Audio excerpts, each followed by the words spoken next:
Well, good evening, everybody. Welcome to another episode of the Civil War Regiments Podcast. All you gentlemen's, and I think 5% of women that listen to this show. I hope you all are excited tonight because I'm interviewing Brian DesRochers from Fort Blakeley.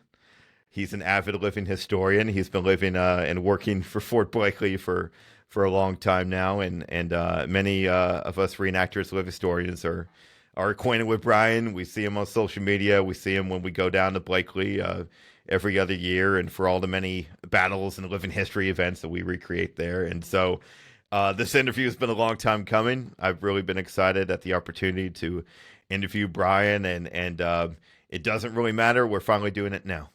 And so here we are tonight to join you. And so, Brian, I want to thank you for coming on the show, man. Thanks for having me on. Been looking forward to it. Yeah, I know. We all want to hear more about Blakeley, right? Because I'll confess, I've been to many of the events of Blakeley now, and I'm still not that well learned on the battlefield. I got Mike Bunn's recent book, which I could show it on the screen for a minute here. I need to read more of that one. That's The Assault on Fort Blakeley by Mike Bunn. Yeah.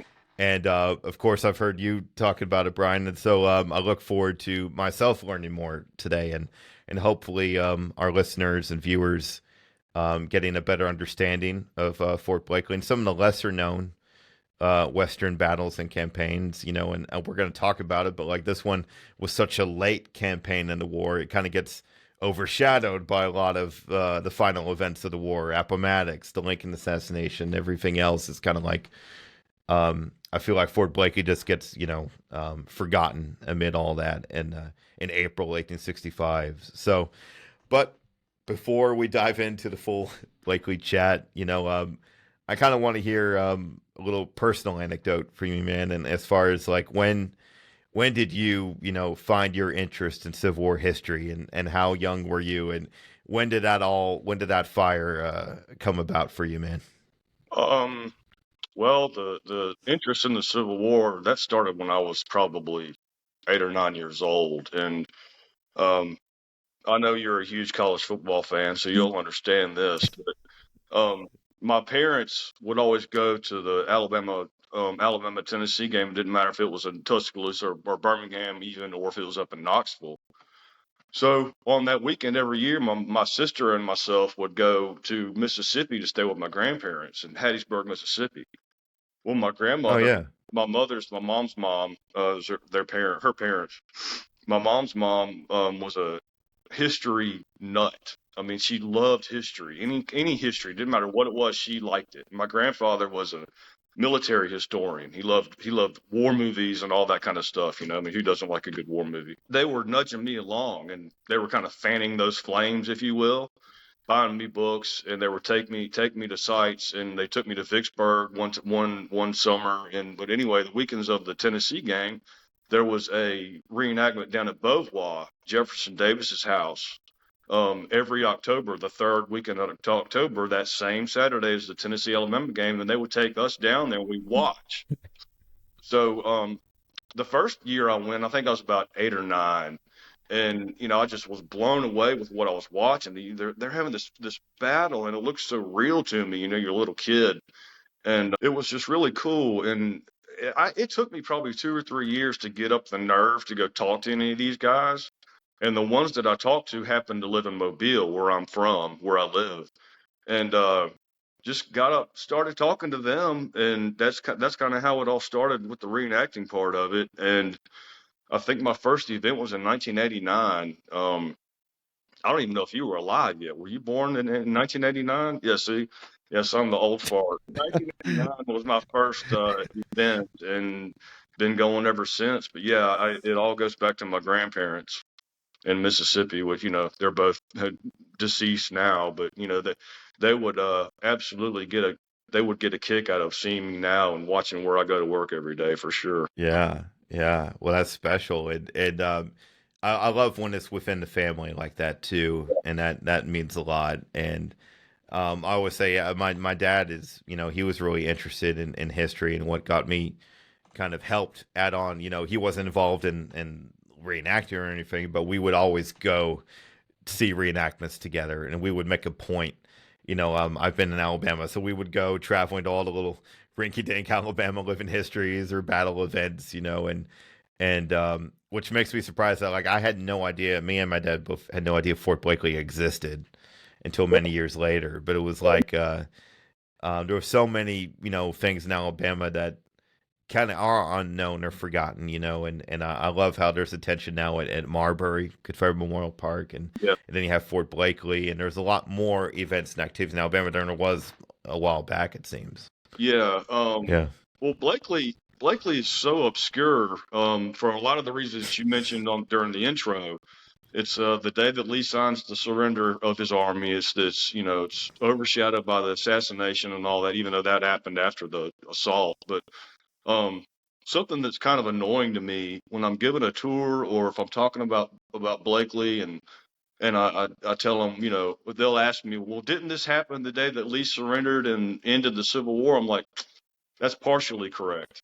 He surrendered his army, sure, took them out of the fight, but the war wasn't over yet.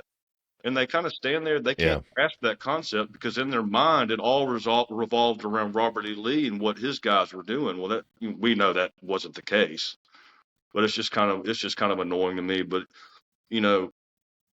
things to me and you we take for granted. We think that people should know it automatically because we're involved in it all the time, but they don't. They just don't. Yeah, there's truth to that because they only get limited histories here and there, and so it is what it is there. And that's our job, right? To try to do what we can to help with that and educating the public. And when we do events at the park and other sites and all, but this is a good segue, honestly, into how did you personally get involved in Fort Blakeley? How long have you been involved and how long have you been working for the park? And how did you begin? There. Well, this will kind of tie into my father as well. You mentioned yours a minute ago, and I guess I'll talk about mine for a second. My dad really wasn't into reenacting. It just wasn't he didn't really care for it. He just didn't care. He was in the army, but reenacting just didn't do it for him. And my dad was my scout leader. He was my pack scout leader. And he was really pro me being in the scouts and that kind of thing. Well, it was about the time that I was, really moving through scouts quickly was whenever I got into reenacting. And he always kind of felt kind of burned that I chose reenacting over that. And that, but one of the things that ties all that to Blakely is that probably 1990, 91, he took me to an event and I wasn't participating because I didn't know the guys that were there.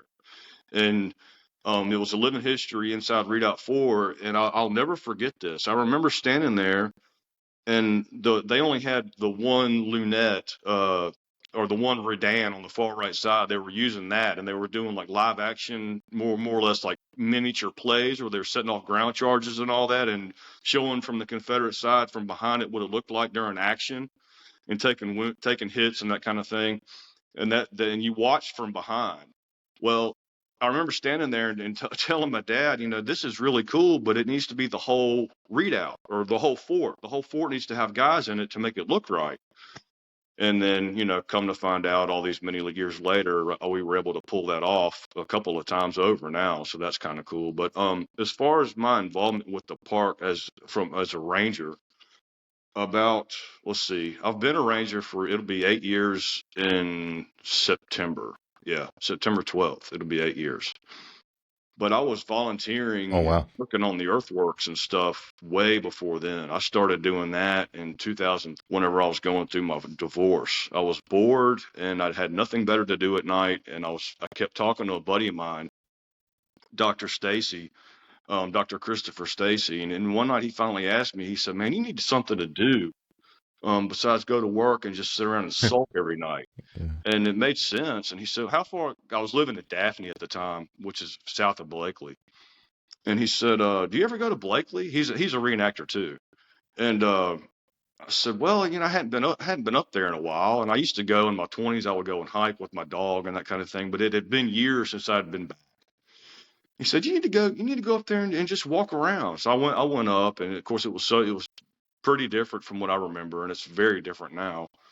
But so that happened.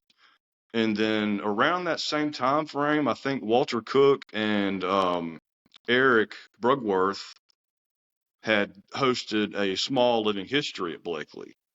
And I hadn't done anything there in years, since the 90s. And they had, and they're in Florida. So it's kind of weird that they would come all the way over here to do a program, but cool, but it was just kind of odd.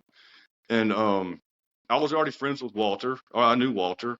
And I remember they weren't going to do one year, and I had already made relationships with the park staff at the time when I was during the whole period where I was going over there to hang out and kind of get reconnected with the park. And it just kind of started that way. I asked them how they were able to pull off going to an event, because for years it was hard to do anything at Blakeley. Reenactors had kind of had left a bad taste in the park administration's mouth, at the former administration that didn't really get along with reenactors very well. And so it was a whole new attitude. So Walter and Eric basically told me, okay, this is who you need to talk to, and this is what we did, and blah, blah, blah, blah, blah. So they cracked the door open, and then I basically came and kicked it down, is what I did. No disrespect for what they did. And you think about it, they're to be thanked for me getting my job eventually, because had I not made those contacts and done the living history, I probably wouldn't be working at the park. So that's essentially how it went down. I think I started in 2016, I think, working there, and the 2 or 3 years before that was whenever I was doing the living histories, and then I did the 150th event, where we actually had opposing sides. And how that came about, doing the battle event to begin with, was we had done 1 or 2 living histories. And the second living history, I think we had 1 company of Confederates or 2. And I can remember standing on the wall looking down into the readout at night. And the guys are sitting around the fires and, cutting up and laughing and telling stories and all that. And I don't know if you know Keith Willingham. Do you know Keith Willingham? Brad Willingham's father? Oh, yeah, really well. Yeah. I love both of those guys. Oh, yeah, great guy. Yeah, great. So I remember Keith walking up there with me, or walking over towards where I was, and we're just standing there talking. And he said, this is really nice, Roach. I said, thank you. And he said, you know what it needs, though? I said, what's that? He said, you need 5 companies in this readout. And that's what happened. That had he not told me that, I would have never thought, because I never envisioned doing a battle there. I always wanted to do a living history and just focus on the readout. So had he not told me that, I probably would have never tried to take it any further than we ever did.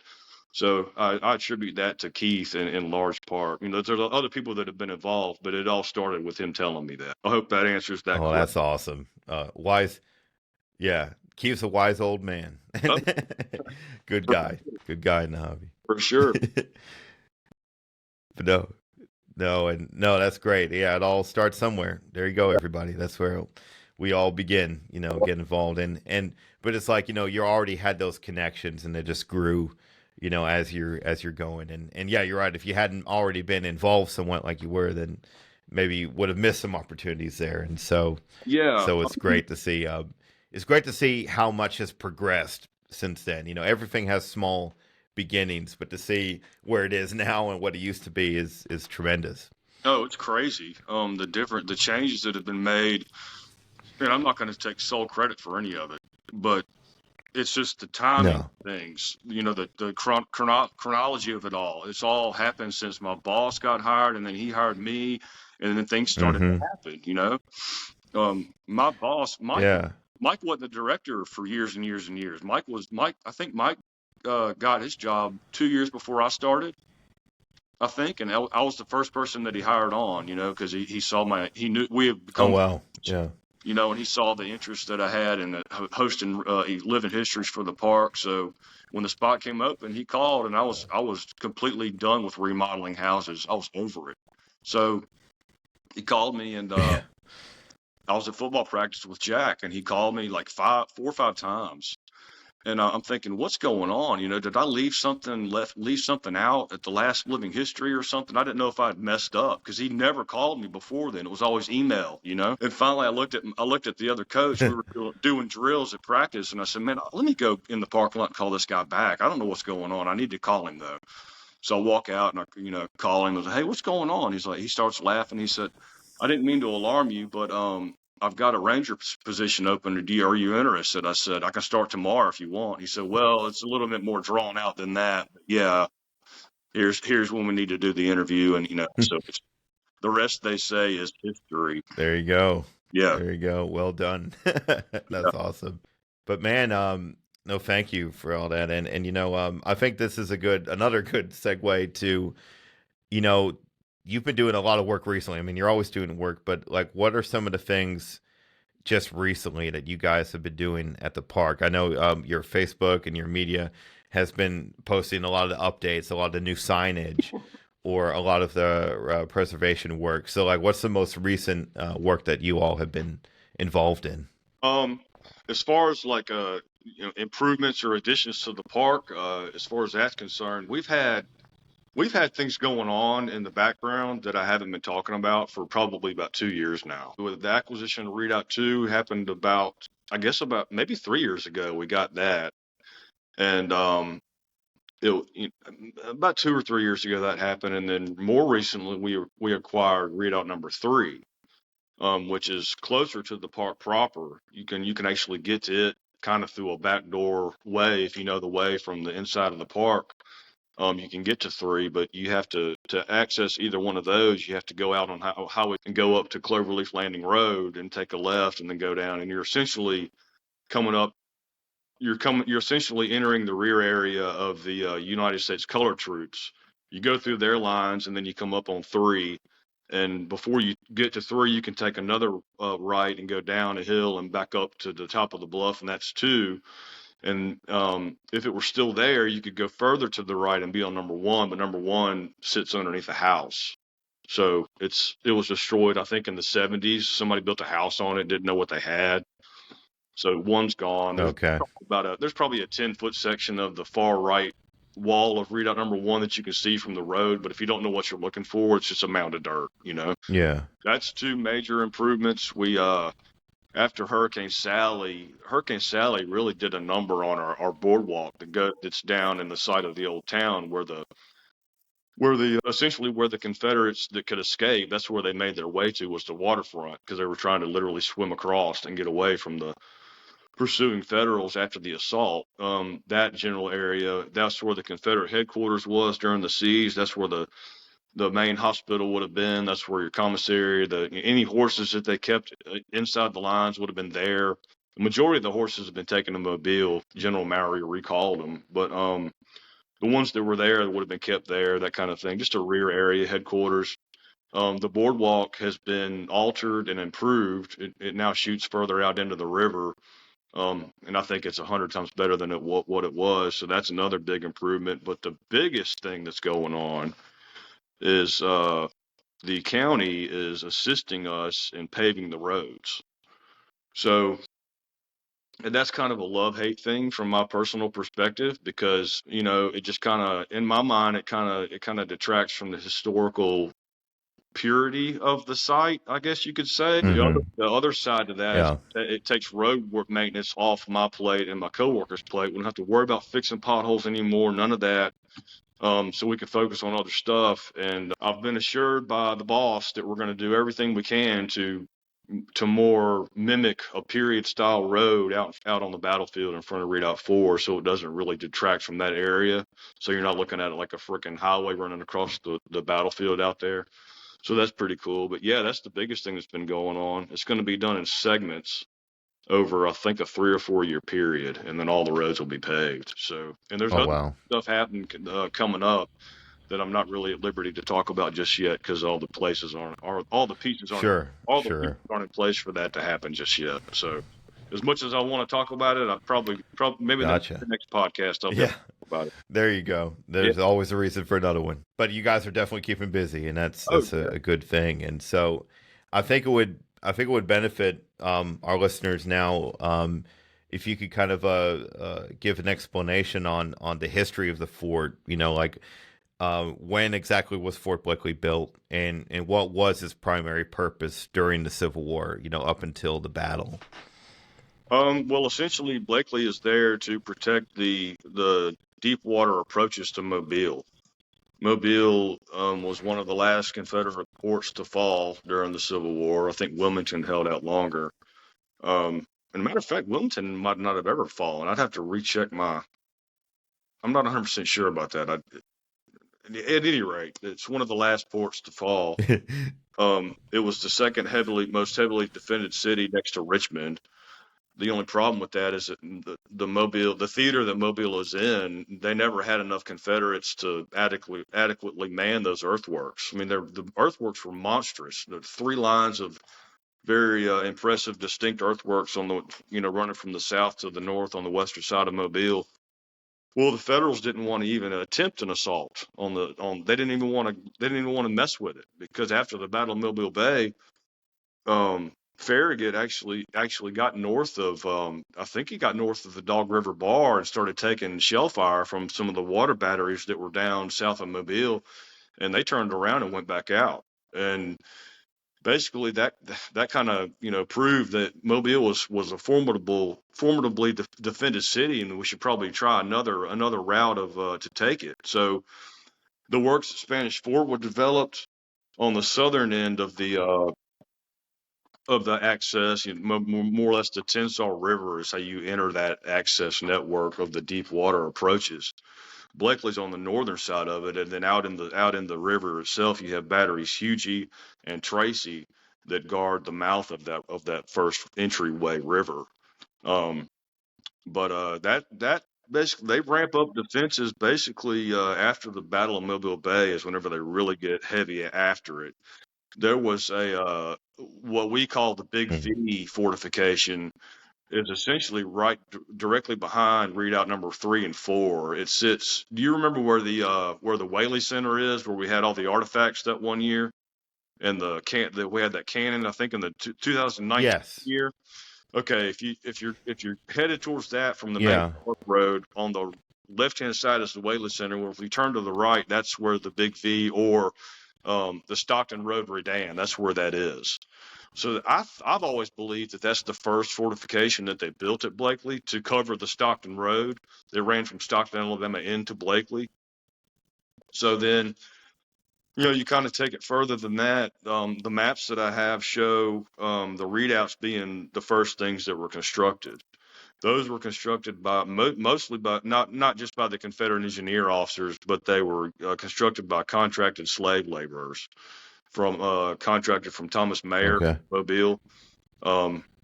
He's Thomas Mayer is also the you might also recognize his name from the slave ship, the Clotilda, that was the last slave ship to come through Mobile in 1860. Well, those were his slaves. So the story goes, and the story with that goes is that he had sent his people over under contract for the Confederate Army to dig the earthworks, and they built the redoubts, or they had almost finished the readouts by the time the Confederate garrison gets sent down from Verona, Mississippi, after the Tennessee-Nashville campaign, Franklin, Tennessee campaign in 1864. They go to winter quarters, and then they come down in February. Well, when they get there, the Confederate soldiers remark how that the earthworks are in an incomplete state. So what I think that indicates that the curtain trenches, the connecting trenches from in between readout to readout, and any bomb proofs or any of that kind of stuff wasn't there yet. So the troops probably did all that. But the story with the contracted slave laborers goes that that he had his people over there, and then he recalled them because he was receiving word, I guess, from the foreman or whoever would have been leading those parties, that they weren't being adequately fed. Well, you can look at that one of two ways. Well, who's feeding them? Okay, the Confederate government, Confederate Army. Well, who was their number one priority? Probably going to be the soldiers. I mean, it is what it is. That's how it was. Yeah. So yeah, if I'm Timothy Mayer, I'm going to bring my people in too. They're not getting fed, so that kind of breaks that contract. But yeah, I don't think it was an intentional because they were slaves. We're not going to feed them. I just don't think they had the substance to give to them. I just don't think they had it. That's just my opinion. Yeah. Take that for what it's worth. So yeah, 1860, the winter of 1864, 65 is whenever it's all really ramping up, and then They're still working. They're still Yeah. working on them even whenever the Federals are showing up in their front. They're still digging. So that's why I'm always so bring period tools, because it would have been there. So yeah. Sure. Yeah. Yeah. They would have been improving up until the final moments. Oh yeah, and when you got to remember too, though, during the day, whenever all these batteries are shelling back and forth, they're tearing up the earthworks. So at night, whenever they're not firing continually, the guys are working. They're repairing the earthworks at night for the next day. So they worked all the time on top of worrying about getting shot. So yeah. Yeah. And, I always remark, these late battles like this, both sides, are just eager for the fighting to stop. Like they all know it's winding down. And it's kind of like you have that caution, hitting the soldiers. Like everybody wants to be able to survive to see the end of it. And so you have that going through the mindset. I'm sure of both the guys attacking, So this leads to my next question. Really, I mean, this is one of the, if not it's the largest land battle in Alabama during the Civil War, I believe, and. Yeah. And could you summarize the battle itself, as far as what happened in the actual battle and pivotal moments in the battle, to kind of give us a synopsis of it? Well, it really gets going on April 2nd when the United States color troops show up on the left flank of the Confederate line out in front of Redoubt number 1 and 2. They came down from the north, essentially where Highway 225 is now. They came down from Pollard. They they left Pensacola and came over on the rail line, and then essentially they took a left on Highway 225 and came south. There was a road there at the time, so they basically had a roadway to the area. So they show up on April. They show up on April the 1st. So the siege officially starts on the 2nd. So they come down from the north, and at the same time, there's already been a siege going on at Spanish Fort, 5 miles to the south of Blakeley. That one lasted for 12 days. Blakeley lasted for 8. But it just over the course of those 8 days, they strengthened the line from north to south, up until the point out in front of Redoubt number 8 on the southern end of the line. That's essentially where the Federal earthworks end. That wasn't by design. That's because they didn't have the bulk of the Federal troops are at Spanish Fort. The Blakeley assaulting force was a little bit smaller.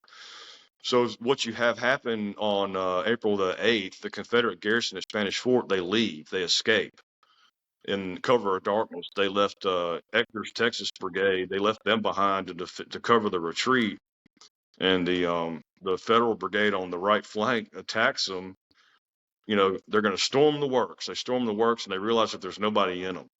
So I think they were kind of ticked off. So the next day, they're like, "We're not going to let these guys get away." The Spanish Fort garrison came down a wood treadway down in the swamp and made their way to a point more or less across from Battery Hugie out on the river, and got picked up on flats until they took them to Mobile. So the Federal commanders didn't want that to happen the next day. Well, the boats were supposed to have been coming back to pick up the Blakeley garrison on the 9th.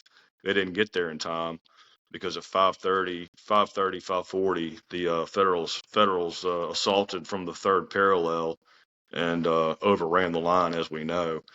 The assault itself was over in about half an hour, along a 3-mile front. All 9 redoubts fall. They more or less collapse from the flanks in. It's always been my opinion that redoubt number 4 is probably the last one to go. Just, not for any reason other than they started, the USCT guys started at 3:00 on the right flank. They sent out the 73rd and the 82nd USCT more or less to try and probe and flank the Confederate left, where Adair's Mississippi Brigade was anchored. Their left flank was anchored out up on the river on the north.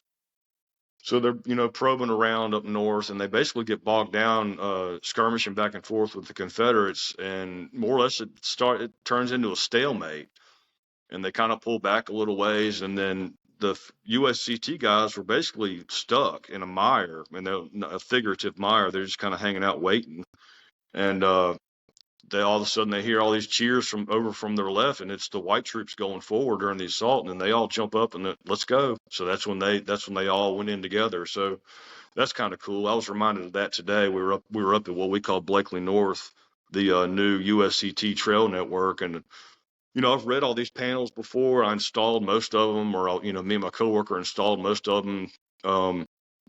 But you don't really remember every one of them verbatim until you walk. Oh, I haven't seen this in 2 months. Let me read it again. And that jumped out about the 73rd and 86. And I was like, I'm going to plug that tonight. I'm going to tell Stephen in the podcast about that one. But that's kind of cool. Something that stands out about Blakeley, it stands out to some of these other later battles, maybe more so in North Carolina, is the involvement of junior reserves. So at Blakeley, oh wow, yeah, you have 2 regiments of Alabama Junior Reserves, the 1st and 2nd, also known as the 62nd Alabama and the 63rd Alabama. They just 2 separate designation for the same bodies of troops. One of them, I want to say it was the 62nd. I'm probably wrong about that. I've got it written down somewhere. Had already been involved in a small skirmish, but the other regiment was completely green. They'd never been in any kind of fighting at all.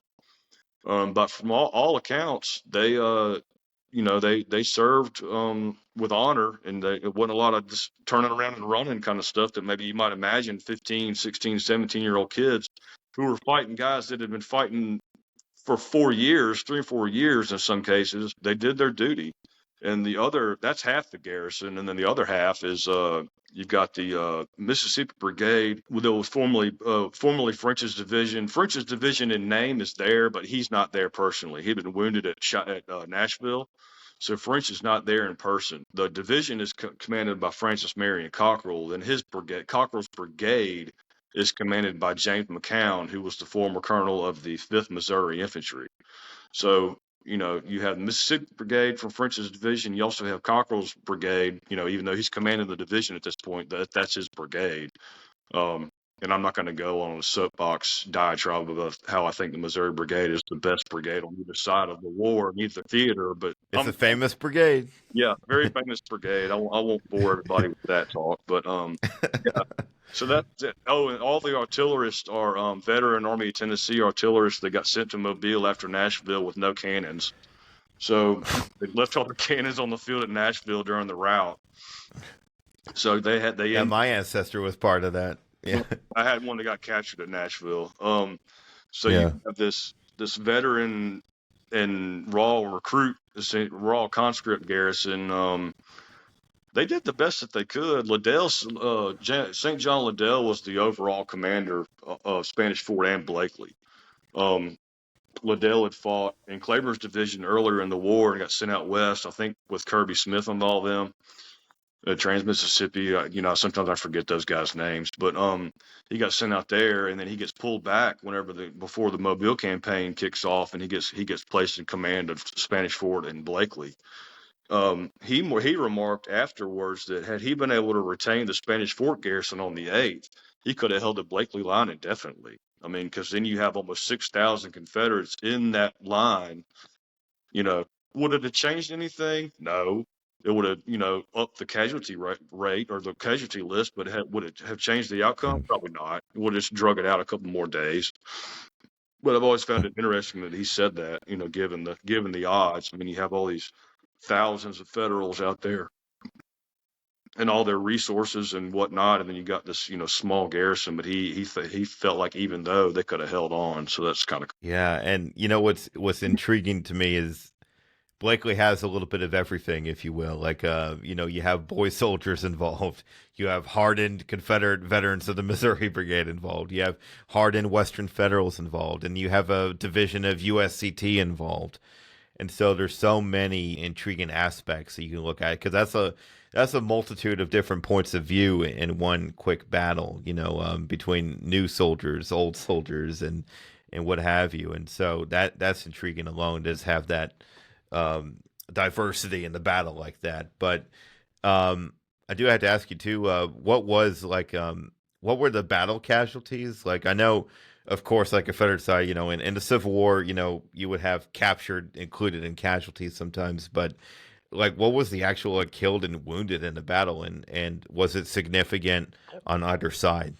I want to say the total federal casualties were somewhere around 7, and that's the whole Okay. 8-day siege. I mean, the majority of those are going to happen on the 9th, during the assault, and then on the Confederate side, the records are somewhat incomplete because these guys, all the we know now, thanks to certain groups in the hobby that are all about paperwork. Um, they did a lot of paperwork.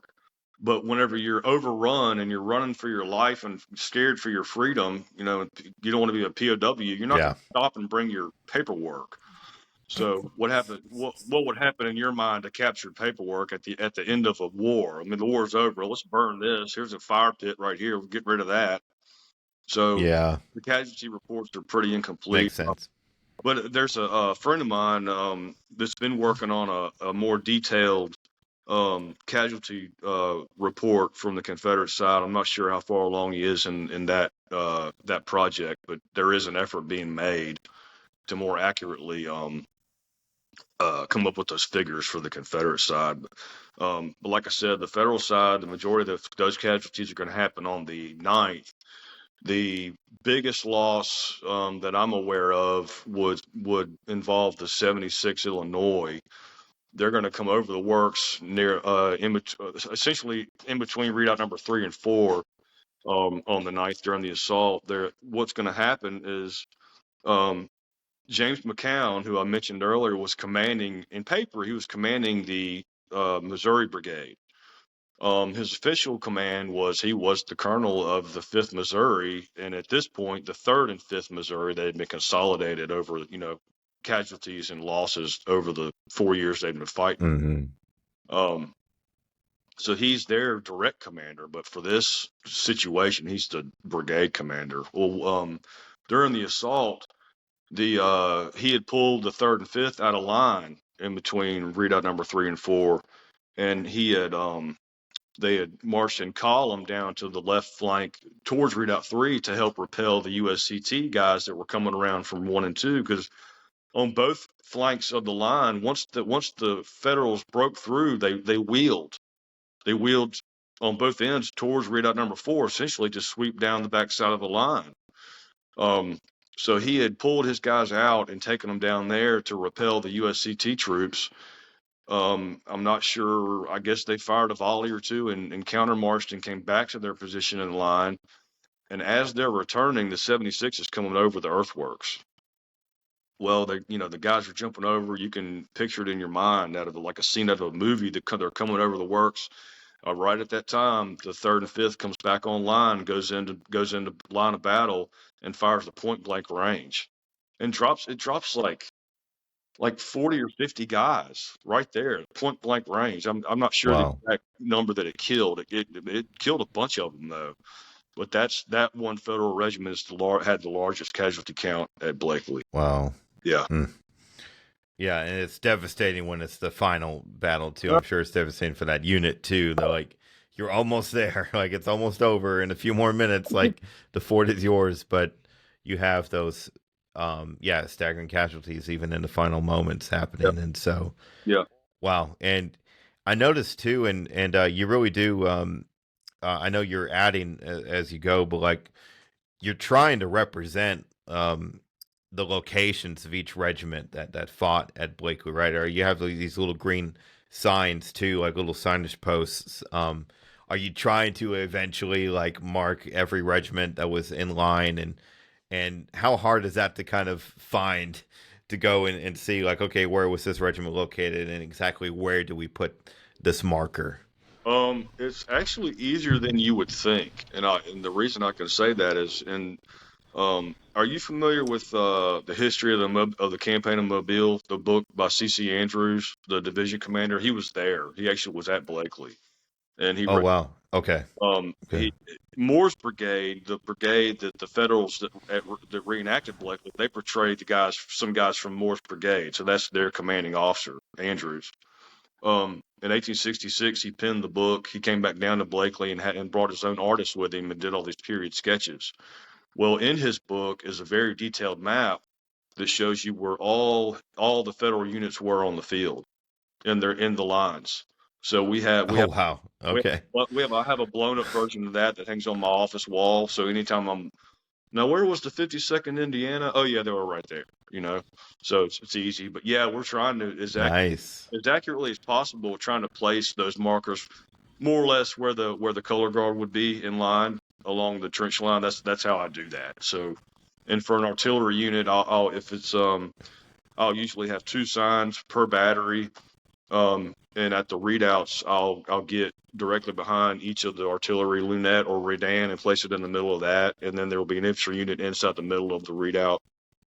Whoever was defending that infantry redan and the readout, that's how I do that. So I don't know if that answered that question or not, but yeah, we're trying to do them all.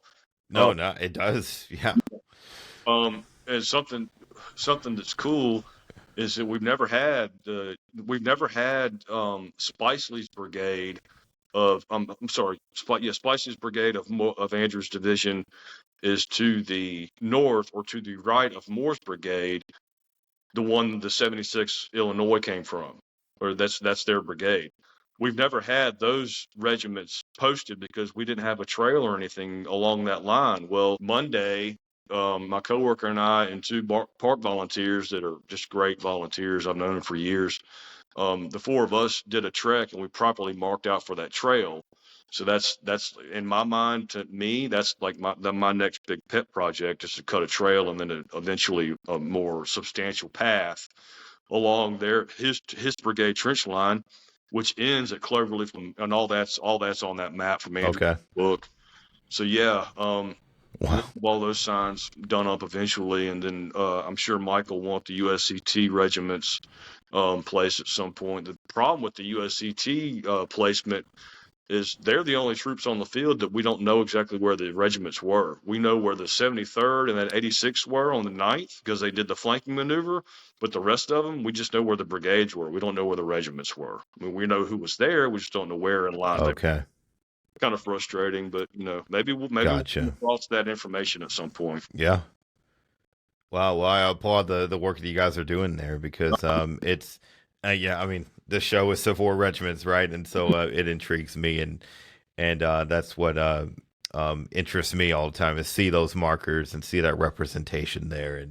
And I know just one of my recent episodes, I interviewed Tom Travis, who had ancestors involved in the battle, and Illinois, the units there on the Union side, and so we talked a bit about that from the Union perspective there.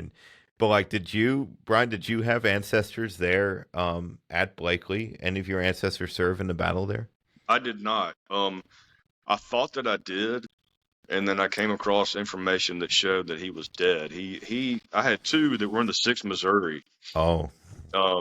That's another reason that I'm obsessed with that brigade. But one of them had died at Louisville, Mississippi, of illness. I can't remember what he caught or what he had. The other one, his brother, it was James T. Ragsdale and Llewellyn Ragsdale. James died at Llewellyn died of disease, and then James took a wound to the abdomen during the assault at Corinth in 1862. So he was dead. They were both gone. So I didn't have any ancestors at Blakeley, unfortunately, and I didn't have any on the federal side either. So, but hey, you love the Missouri Brigade, and so like, even though they died, their unit was still there at the battle, right? And so that's still their parts were still the surviving parts were still part of that. So yeah, they might not have been there. Still have that connection. But their buddies were there. Yeah, so that's kind of cool. And you mentioned, wow. Well, I'm already excited to get back there. Yeah. You mentioned. I look forward to my next opportunity to visit the battlefield. Yeah. Right. You mentioned Tom Travis. His ancestors were in that 76 Illinois, the ones that got popped whenever they came over the line. And it was kind of funny. For probably 4 or 5 years, I kept telling Tom, I know where the 76 was, and da da da da da. And he was like, "You mind taking me?" I was like, "Yeah, man. This year when y'all come to the event, I'll take you." It wasn't until this last time around, him and his parents came down for a tour, and I was actually able to take Tom to the position, and it was It was really cool because, you know, I talked all that crap about taking him, and it took 4 or 5 years to be able to take him up there. And yeah, okay, we finally took him to where his ancestor was. So that was a special kind of deal, and I know he appreciated Yeah. it. Yeah. Oh, he did, and he talked about that moment, and like a full circle type moment too, like being there where your ancestors, fought like that. That's it's always a moving experience, any chance, and I encourage anyone, to do that. Yeah, Find out, like the battlefields where your ancestors served, and I do that. Yeah, every time I go to Chickamauga, I know the battery. My ancestor was in Culp's battery and Eufaula battery at Chickamauga, and both of them are marked there, and so I have to do that. Like I just like planting my feet on that same ground where they were and just imagining, and yeah, I encourage anyone take the time to do that when you visit a battlefield and whatnot. But you know, we're also talking about the living histories that we do, and I know you have a process too at the park where it's like one year you do a living history type event, one year it's a big battle event.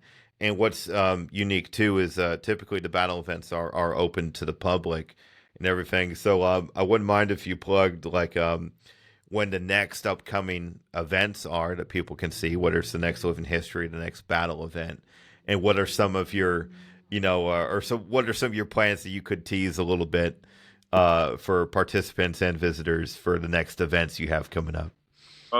yeah, the next living history deal we're doing will be on April the 6th. We'll just be doing artillery demonstrations, maybe some small arms fire, and talking to whoever wants to talk about the battle and wants to learn. All the guys that are involved in any of these programs are more than willing to help educate. I mean, at the end of the day, that's what we're there to do. So that'll be the next living history. Then we'll do a Veterans Day program in November, kind of the same deal. And then the next battle will be next April. And I came on the podcast unprepared. I can't even remember the exact date, but it's on the event page. If anybody wants, they can go find it. I've always tried to do it as close to the 9th as possible for obvious reasons.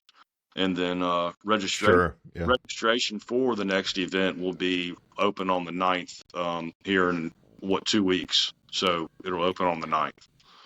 So yeah, Nice. that's all I really got Nice. to. And then next year, that's the one. Correct. Yeah, kind of a big. Yeah. Yeah. Big deal. Yeah. Hopefully it'll be a big turnout too. And I always try to invite people I know to come down to that one too, because it's, there's so many people, starting to spring break or going to the beach around that time. I was like, hey, make a side trip, make a side visitation to Blakely, on the way down. And especially, and I appreciate that people can come and see that too and the event. And so that is a big deal. Next year, the 160th, and it's still a little ways away. And I'm going to link the website and the show notes here for anyone listening. You'll be able to check that out. I'm personally looking forward to it because, again, me personally, I want to get like, I've said this before on the show, Brian, but it's like, I'm a big Gettysburg nut. A lot of us are, right? And, I study all these battles that took place hundreds and hundreds of miles away. And sometimes it's like, I'm out of touch with the things that are right here, within more close proximity to where I'm at. And they're all like every battle is worth studying and paying attention to because men died at these battles and we need to remember what happened. So, and again, as we were talking about, Blakely is just overshadowed by so much. And like you were saying, like for a lot of people, I mean, we know because we learn and read about all these things all the time. But yeah, your average person, Appomattox is still a household name for the most part. And the Lincoln assassination, all these final moments of the war. And yeah, people just think, when Lee surrenders, it's just all over. And little did they know there's all these things happening. And these guys wouldn't have known right away, like when they're getting ready to storm the fort or whether they're defending the fort. They're not going to know every single detail happening all across the country. And so it's just those little things sometimes that all we can do is better educate the public when we are getting those chances to do it. And I certainly hope visitation keeps coming up to the park. But so thank you. I look forward to those living histories too. I look forward to being part of it, and we need to get more people out there. I agree. But I have a funny, kind of humorous question for you. But I mean, it's not like, what's your favorite battlefield after Blakeley? You know, we all know how near and dear Blakeley is to you, but what's your close second? Where do you like to go after Blakeley to check out a battlefield? Um,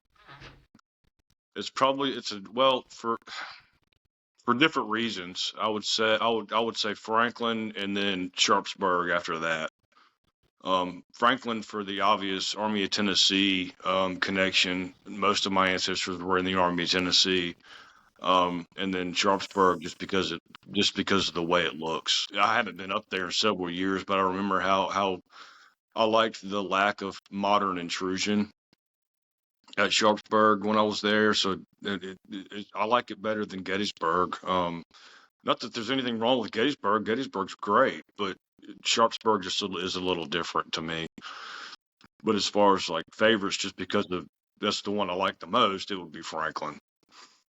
And then Blakeley, but Oh yeah. Well, Antietam, I agree that and it's not too far from Gettysburg, so like all the people that go to Gettysburg, like it's not that far away to check out. And you're right, like Antietam is just so well preserved, and it really does, and it's not as crowded, you can enjoy like there might be more people around like Burnside's Bridge or something, but I mean for the most part most of the battlefield is pretty clear, and you can really take it all in a little bit. And that's one thing that I appreciate about Blakeley is that it's off on its own a bit. I mean, it's close to Mobile like that, but you can go to parts of the battlefield and there's no obstructions. You look around and I appreciate the work that you're doing to try to make it look like it would have. And so I get that from both places where, Antietam and Blakeley, you can get, periods where it's just easier sometimes to like sit down and just imagine the assault on the fort, or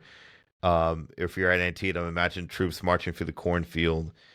And it's just like Gettysburg, there's just so much traffic through the battlefield and there's all these things going on. So I feel like some of these battlefields you can try to picture in your mindset a little easier than others, it seems. I get that. I get more out of that when I go. So we talked about too, I think your personal favorite unit is the Missouri Brigade, and I'd be interested to know if there's any other units that really like you like to frequent in your research. And for that matter, on the note of the Missouri Brigade, which they probably deserve an episode on their own, right, Brian? Maybe that's a topic where you come back and we just talk Missouri Brigade. Yeah. But for people interested in them, do you have any other units you're interested in? But also, like, do you have some books you would recommend on a regimental history like that for the Missouri Brigade and some of these units? There's really not a whole lot written about them as in book form. There's probably 3 or 4 main ones, but my favorite and probably the one I would recommend is a book called In Deadly Earnest. It's the book about the First Missouri Brigade, and I can't remember the guy's name that wrote it. It's kind of hard to find. I got mine. I actually got mine mailed to me by the gift shop at the Carter House at Franklin. They had one copy, and she Wow. sold it to me over the phone, about 12 years ago, whatever. And yeah, I can't remember the guy's name. I've read it. I've read it 1.5 times, and probably more than that in certain parts of it. The other one that I really like is even harder to find. It's a book called Forgotten Valor. It's about the First Missouri Cavalry, which ends up being part of the First and Third Missouri Cavalry that the Confederates portray at the reenactment. They were inside Redoubt Number 4. They were a crack infantry force by the time this goes down. They've been dismounted in 18. That's a really good book.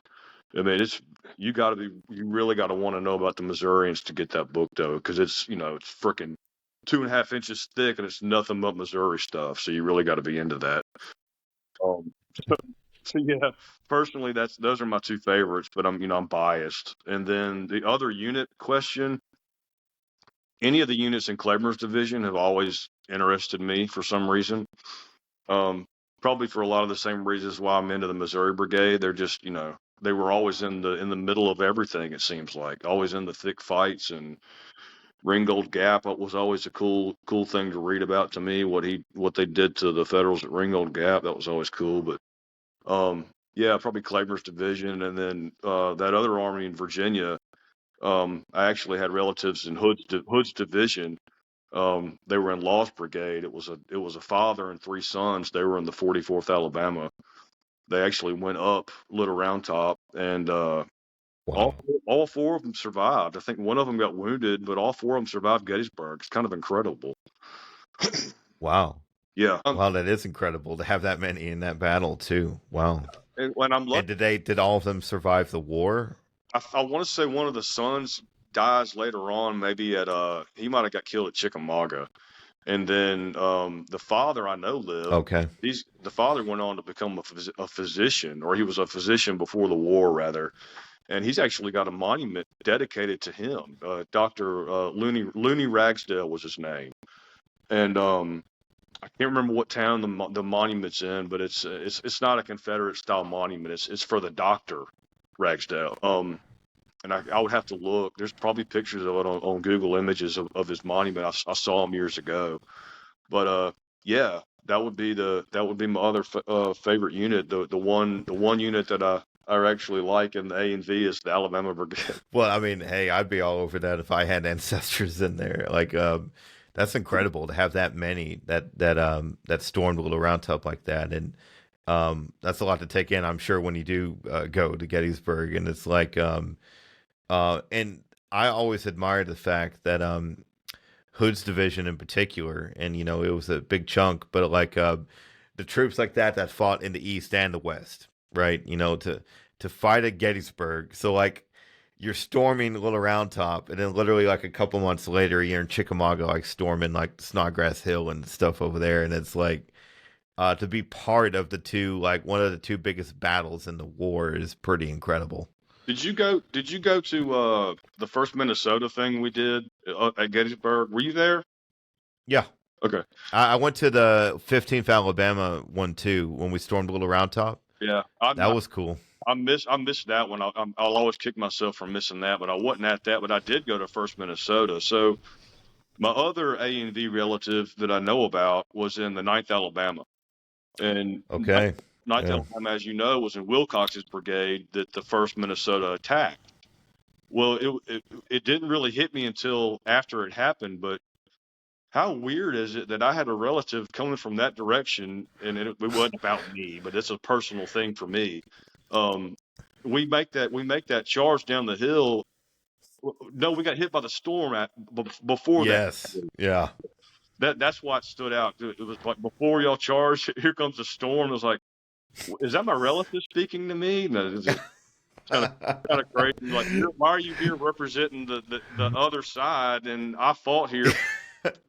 So it's all your fault, Brian. It's all your fault. Everything else is one. Oh man. Well, yeah. Well, I'll never forget that. That's a moment and an event that I'll never forget. So I feel very blessed to be able to pull both of those off. The 15th Alabama and the 1st Minnesota, and both of them were unforgettable, right? Like I'll never forget. Like I got chills up my spine when we did the Rebel Yell and charged up Little Round Top, and then the same way when we were 1st Minnesota charging across that field, and after everything we'd been through that day, the incredible heat, and then it's like I didn't know it could get that hot in Pennsylvania.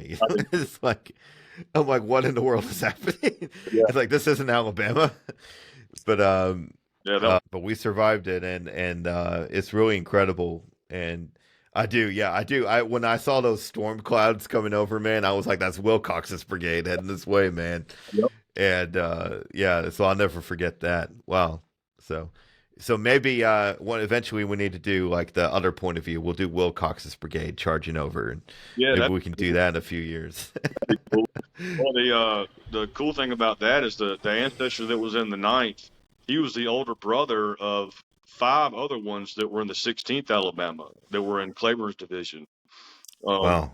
He joined up very early on in the war. He was I guess several years older than the other ones.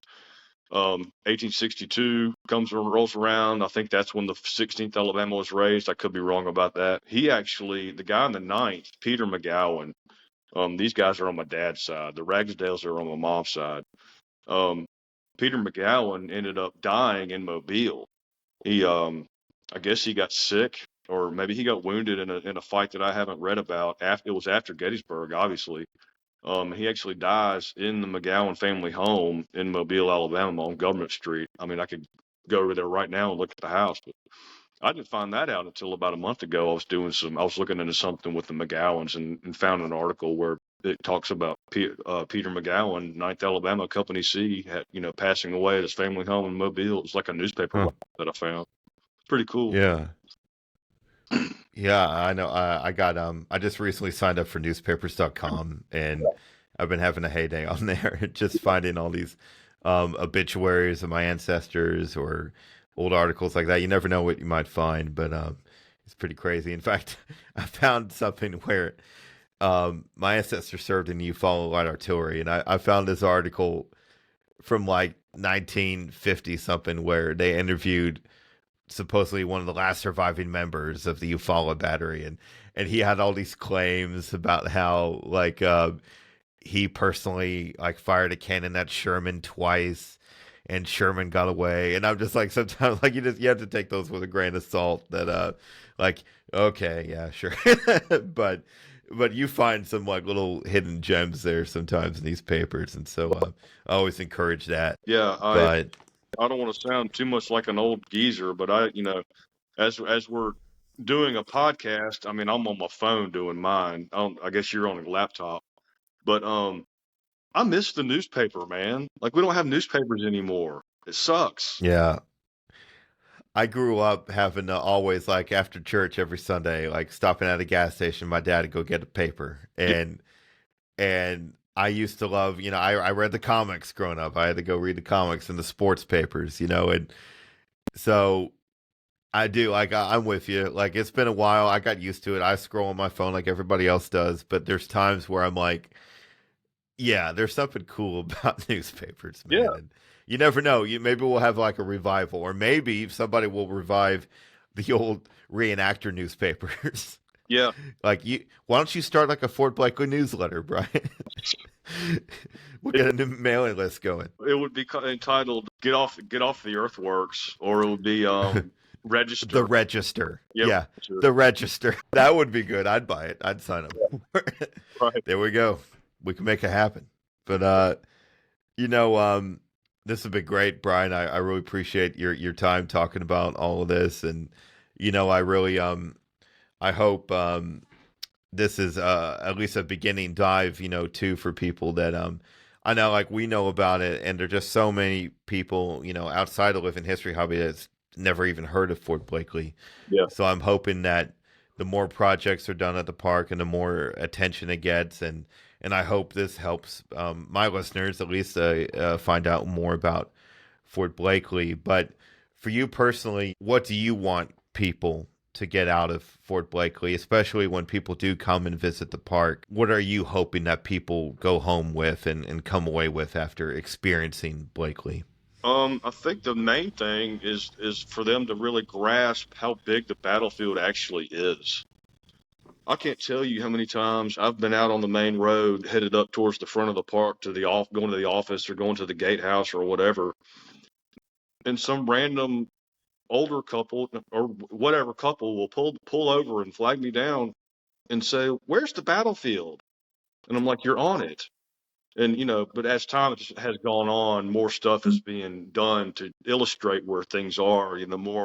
The more free time that I get with the caterpillar and the mulcher, I can open up more. But all me opening up more stuff, that just means you got to mow more grass. So that's kind of a double-edged sword. But not that I don't mind doing any of it. But that's probably the main thing. And then the other part would be that back to the whole Robert E. Lee thing. Yeah, this happened that afternoon, but the war wasn't over. That's hard for people to understand.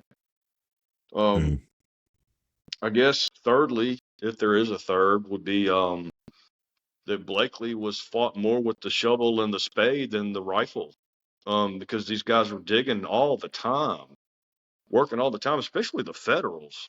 I don't think people understand how much digging those guys did. Uh, they dug at least one line of trenches nearly 3 miles long. They dug the connecting approach trenches in between the third and second parallel. Then they dug the second parallel, which is approaching 2 miles in length. Then they dug another parallel with approach trenches behind it. This over a mile long. It's, a lot of it's gone. It's underneath, development, but we have a good portion of it. Just a lot of digging that they did, and then the artillery battery they were building, that kind of thing. And until you get there and you see it, you don't really understand how much dirt that is. Oh yeah. So wow. And I want to say too, like, thank you, and everyone involved that's working on this, and you're out there, you're outdoors most of the day, working on this, and it is it's your job, but it's also a labor of love, I'm sure, because it's like, because what all this means, you see it in your eyes, I'm sure, differently. Then it's not just like, what this ground means and how important it is, and I'm sure you personally get a lot out of it every day. I mean, even after a long busy day, you still know the importance of what you're doing and what you're involved in, and how you're one of the few that get like we all rant, we all talk about preserving history, and we all talk about protected battlefields, but you're kind of living it every day. And is that how you kind of feel about it? Yeah. I even going on 8 years now, I still say the same thing. Yeah, I have a job, but I don't go to work. What I do is not going to work. I don't go to work anymore. I bust my ass. It's in the heat and in the rain and in the cold. I don't look at it as work, as a job, Um, I mean, I was doing a lot of this stuff for free before I was a ranger. So Yeah. but that's cool. And like you said earlier about being able to visualize the stuff that happened there, I do that at least one time a day, if not more. It depending on where I'm at on the field. Like yesterday afternoon, we were winding down. We were basically done with the day. It was about 4 o'clock, and we leave at 4:30. 4:30 is our cutoff. Um, Mm-hmm. unless you're the interpretive ranger slash event coordinator, and it's 2 months before the reenactment, and you're there till after dark. I don't know who I'm talking about, but yeah, we're supposed to leave at 4:30. So 4 o'clock. We didn't have anything to do. We were done. Couldn't really start on anything. Didn't have enough time. So I just got up and walked off the ranger cabin porch and got behind the breastworks and started walking. And it didn't take me long to get there. It's a couple hundred yards, but I ended up going down to past redoubt number 5. There's an old abandoned boardwalk down at the bottom of that ravine that's behind redoubt number 4.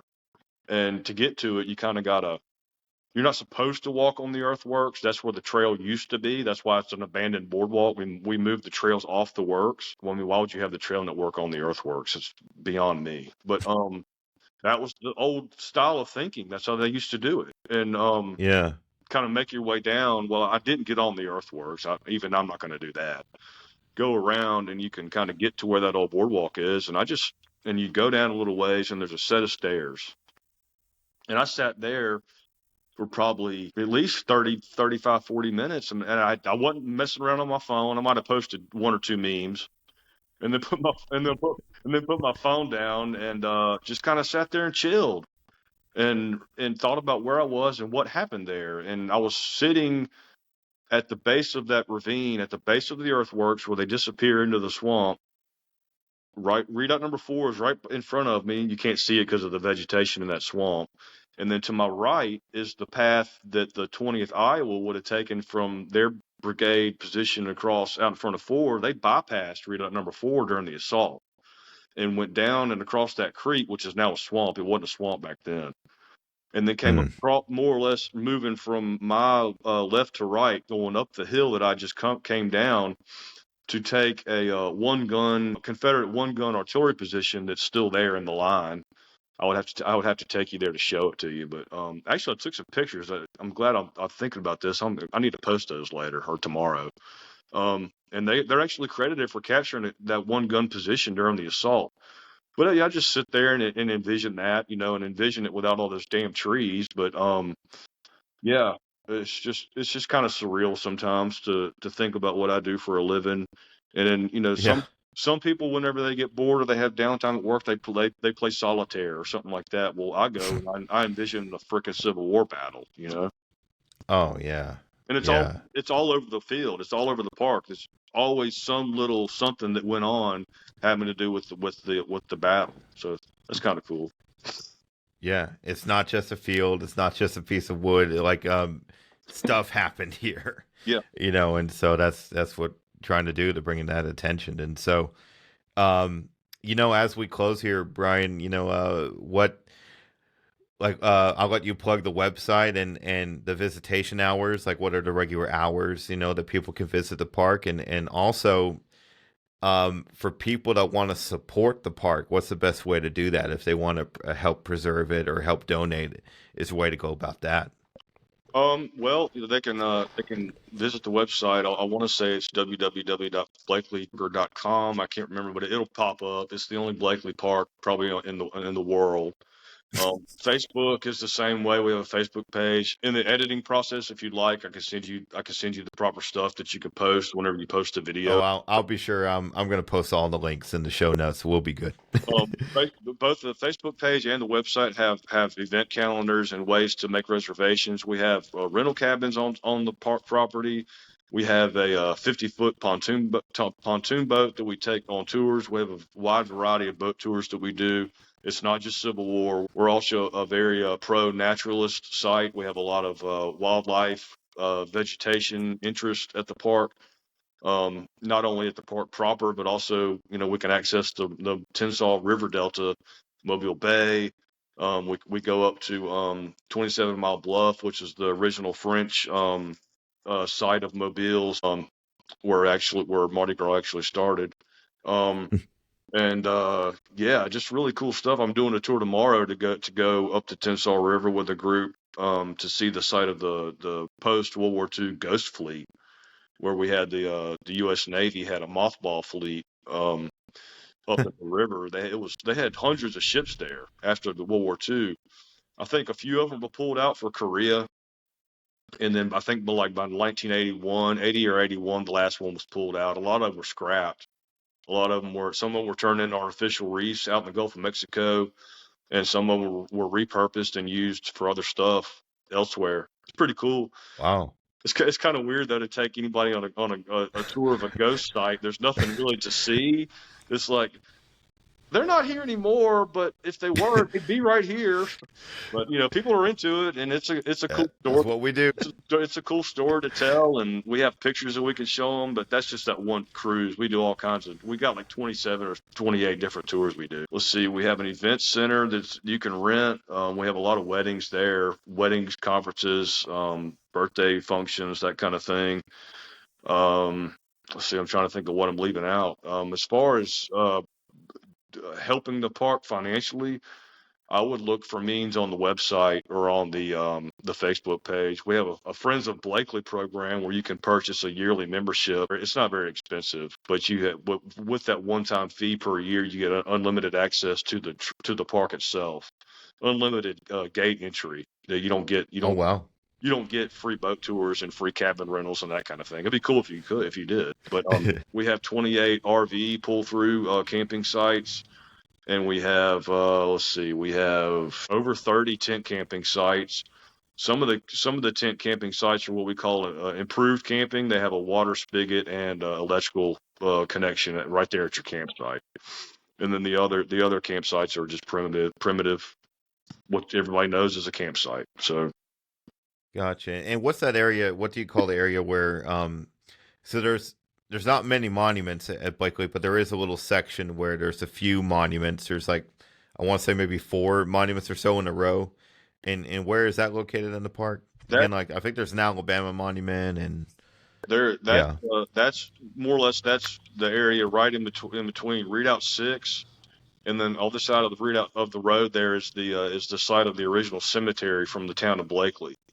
In the 1820s, whenever they had the 3 big yellow fever outbreaks, they had to bury him somewhere. And we know there's a lot of graves in there because we hit the depressions every summer when we're mowing grass. Now, a lot of the headstones are gone. They were stolen over the years, or just never had them to begin with. They might have had a wooden marker, and it's long gone. There are a few headstones in the cemetery, but that's that area. And the monuments you're talking about, we have the one to the Alabama troops that were there. It's been there the longest. And then we have another one that was donated by, I want to say, Missouri Division of Missouri Reenactors back in the 90s. It's obviously to the Missouri Brigade. And then we have several interpretive panels there, and then there's also there's a Baldwin County Historical Commission monument there too. It's kind of new. It's been there about 4 months. So yeah, Okay. that's where all that is. That's more or less the center of the park, that area right there. Well, that's great, and it's great that there's other things like cabins and things there. Like that's also an incentive to get people out there to visit and check it out, and you can stay there and go hiking up these trails and around the battlefield. And so wonderful. And again, I'm gonna plug all these websites and links in the show notes, and so we'll have all that information out there. But Brian, I got to thank you for joining me tonight, man. I know this has been a long time coming, so I'm excited that we were able to do this, and I really I'm learning as we go because I need to get more familiar with everything in Blakeley, and I look forward to going back all the living history events we have coming up. But Brian, want to thank you again. It's been a good time. You were right. It's been a long time coming. You might just want to go ahead and tell the audience that I was probably the first person you wanted to have on, but I couldn't do it because my people prep phone wouldn't support this platform, so I couldn't do it. That was I was gonna say how just popular and in demand you are. I mean, you're going around, the conferences all across the country, and it's just really hard to book you. And I could have said that instead. Well, now our listeners know who you are, Brian. So there we go. But thank you again, and thank you all for listening. And I hope you really do check out. And if you're too far away, read into it more. And if you're close by, try to come visit Blakeley. And so, especially the anniversary coming up pretty soon here in a few days. And so, thank you, sir. And I wish a good night to all our listeners. And again, stay tuned for more episodes to come. April the 9th. Take care, everybody. April the 9th. Register, everybody. April the 9th. All right. Later, Stephen.